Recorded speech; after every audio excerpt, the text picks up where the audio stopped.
जब तक बाप के घर में रहे तो लोग कहते हैं दूसरे घर की अमानत है, पराया धन है, और शादी करके ससुराल जाए तो ससुराल वाले कहते हैं ये तो दूसरे घर से आई है, ये तो दूसरे कुनबे से आई है, ये दूसरे घर से आई है। और बेटियां कहती हैं कि बाप के घर में कहते हैं पराया धन है, ससुराल में कहते हैं दूसरे के घर से आई है। मैं किस घर के लिए बनाई गई हूं, मेरा कौन सा घर है?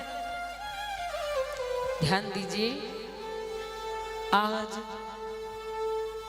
माता जानकी की जो माँ सुनैना, सुनैना जी राजा जनक के असुरों को देख करके रोती है।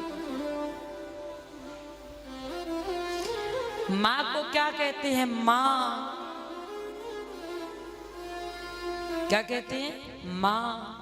ये माँ शब्द ही इतना मार्मिक शब्द है जिसके नाम से मुंह खुले, अर्थात अगर संतान कुछ भी कहना चाहे, मांगना चाहे तो एक बार पिता से कतरा सकती है, लेकिन एक माँ वो प्रतिमूर्ति होती है जिसके सामने औलाद बिना हिचकिचाहट के कुछ भी कह देती है, कुछ भी मांग लेती है, कोई भी जिद कर सकती है। ध्यान देना, अगर बच्चा पिता से डरता हो और पिता के सामने जिद ना कर सके तो माँ की साड़ी पकड़कर पिता के पास ले जाता है कि तू बोल, तू बोल। क्योंकि माँ कौन है? बोले माँ करुणा की अवतार है। बच्चा कितना भी सुंदर हो, सब उसको गोद में खिलाएंगे, सब खिलाएंगे, लाड करेंगे, प्यार करेंगे, लेकिन अगर वो बच्चा गंदगी कर दे, कपड़े गंदे कर ले, कपड़े गीले कर ले, तो वही जो लोग गोद में खिला रहे थे ना, पुचकारी ले रहे थे, वही लोग फिर दूर से ही करते हैं, दूर दूर, पास में मत आना, दूर दूर। खिलाएंगे सब, लेकिन जब वो बच्चा अपने कपड़ों को गंदा कर लेगा या गीला कर लेगा तो साफ करने के लिए उसकी माँ को ही बुलाया जाएगा, उसकी माँ के पास ही ले जाएंगे, स्वयं नहीं करेंगे।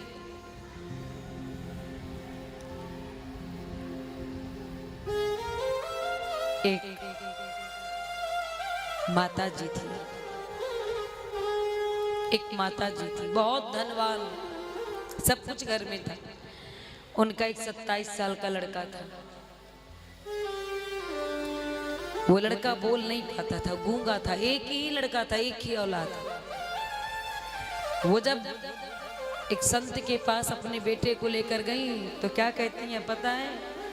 कि मेरे पास सब कुछ है, धन दौलत जागा जमीन, किसी की कोई कमी नहीं, लेकिन कमी किसकी है?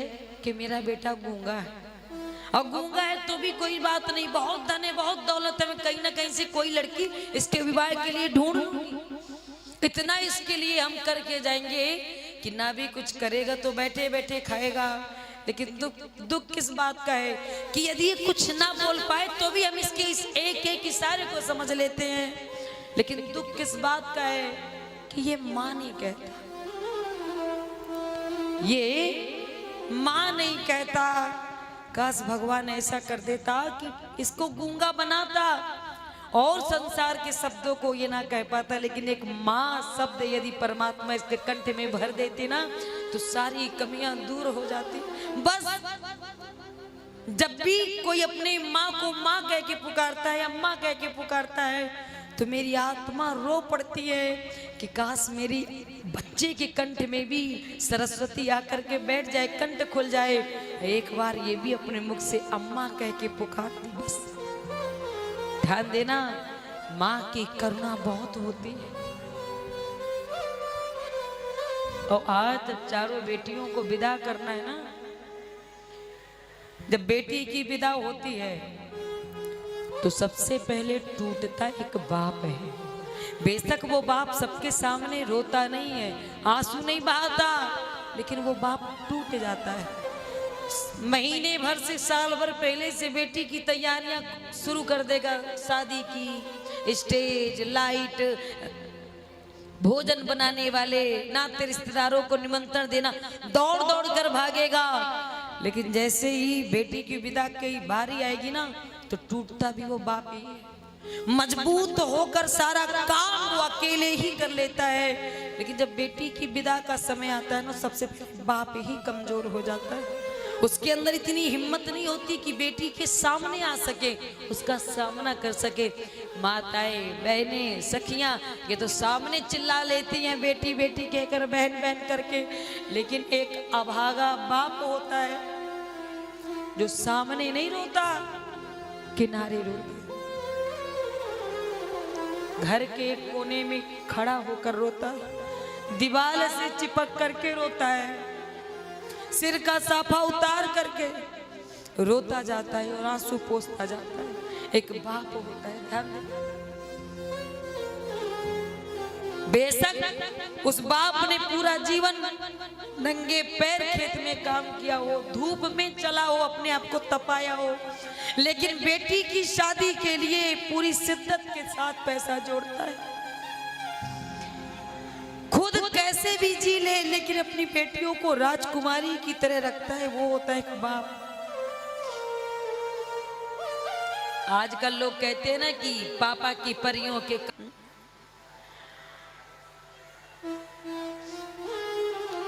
और एक बेटी होती है, जितना ध्यान एक बेटा अपनी बाप का नहीं रखता, उतना ध्यान एक बेटी अपने पिता का रखती है। पिता ने दवा गोली खाई कि नहीं खाई, पिता ने भोजन किया कि नहीं किया, पापा गंदे कपड़े पहने हुए हैं, कल पापा को शादी में जाना है और कोट पैंट गंदे हैं, ये सब का ध्यान बेटी रखती है। बेटे को 10 बार चिल्लाया जाएगा तब जाकर एक बार आएगा, और बेटी को एक बार आवाज लगाओगे, अगर कान में आवाज पड़ गई तो कहीं भी होगी, अगर सुन ली है तो दौड़ते हुए पापा पापा कहती हुई आएगी। ध्यान देना, बेटा गाली देते हुए बाप के पास आता है और बेटी रोते हुए बाप के पास आती है। बेटी रोते हुए एक बाप के पास आती है, और जब बेटियों की विदा होती है ना, सब उसके गले लग लग के रोते, लेकिन वो बेटी उस भीड़ में देखती है पिताजी नजर नहीं आ रहे, रोती जा रही है, गाड़ी पर बिठाया जा रहा है पर बैठती नहीं है। क्या पूछती है? पापा कहाँ, पापा कहाँ है? बाप आस पास नजर नहीं आता। कोई बताता है कि खड़े खड़े रो रहे हैं, और जब लोग खींच करके उस बाप को उस बेटी के सामने लाते हैं, उस बाप के अंदर इतना सामर्थ्य नहीं होता कि बेटी की नजरों से नजरें मिला ले। पहली बार बाप टूटता है, पूरा जीवन पुरुष छाती कड़ी करके कार्य करता है, लेकिन जगत का कितना भी कठोर कोई पुरुष हो, आज तक जगत में ऐसा कोई बाप नहीं हुआ, एक बार के लिए यदि बेटे की अर्थी उठ रही हो तो हो सकता है बाप ने अपने आंसू रोक लिए हो, लेकिन इस जगत का कोई ऐसा बाप नहीं है कि जिसके आंसू बेटी की डोली उठाते में बहे ना। हर बाप रो जाता है, चाहे उसकी छाती कितनी भी कठोर क्यों ना। ये बेटी की विदा है जो रुला देती है। जाती हुई वो बेटी पिता के गले लगकर यही कहती है, इतनी जल्दी पराया कर दिया, इतनी जल्दी दूर कर दिया, क्यों बार बार मना करती है? लोग पकड़ के बिठाते हैं उसको गाड़ी में, बाराती कहते हैं, ससुराल वाले कहते हैं भैया जल्दी निकालो, बहुत समय हो रहा है, पहुंचने में भी टाइम लगेगा, लेकिन वो बेटी कभी बाप के कपड़ों को पकड़ेगी, कभी हाथ को पकड़ेगी। क्यों? क्योंकि वो जानती है कि आज के बाद से मेरा मायका मेरा अपना नहीं रहे, मेरा घर, मेरी गलियां, मेरा आंगन, मेरे अपने सब पराए हो जाएंगे,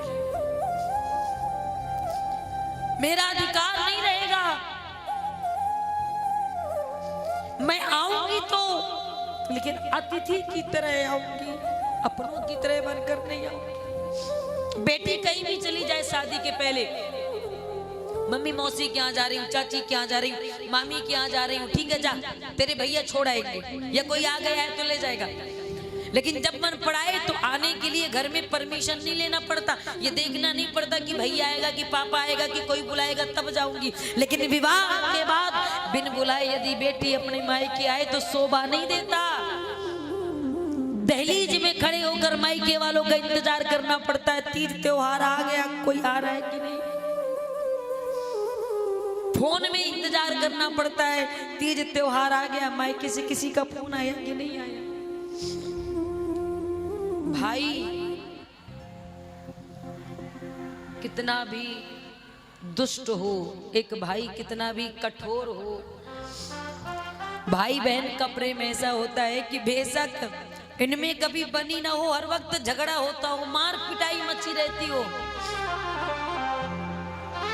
भाई हजारों गालियां देता हो बहन को, बहन हजारों गालियां भाई को देती हो, लेकिन देखना जब उस बहन की विदाई होती है ना, तो सबसे ज्यादा वो लड़ने वाला भाई ही रोता है। सबसे ज्यादा वो लड़ने वाला भाई ही रोता है, आंसू बहा। लोग कहते हैं अब आंसू बहा रहा है, जब तक तेरी बहन थी तो मारता था, कूटता था, गालियां देता था, अपमान करता था। अब तो खुश हो जा, तेरी बहन जा रही है, अब लड़ने के लिए कोई नहीं रहा, पूरे घर में तेरा ही राज रहेगा, हाथ पांव फैला कर रहना।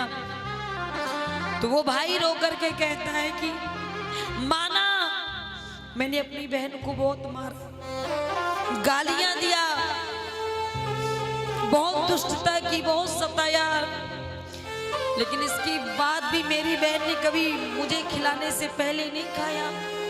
इसके बाद भी मेरी बहन ने कभी ये नहीं कहा कि मैं तुझे रोटी बनाकर नहीं दूंगी, कि मैं तेरे कपड़े नहीं धुलूंगी, मैं तेरे बर्तन नहीं धुलूंगी। नहीं, कितनी भी लड़ाई झगड़े हो गया हो, लेकिन यदि भाई भोजन न करे तो बहन के हृदय में मानो आग लगी रहती है, उसका पेट भरता नहीं जब तक भाई का पेट ना भरते।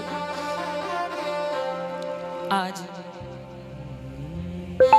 इसीलिए कहते हैं ना, हंसी खुशी कर दो विदा।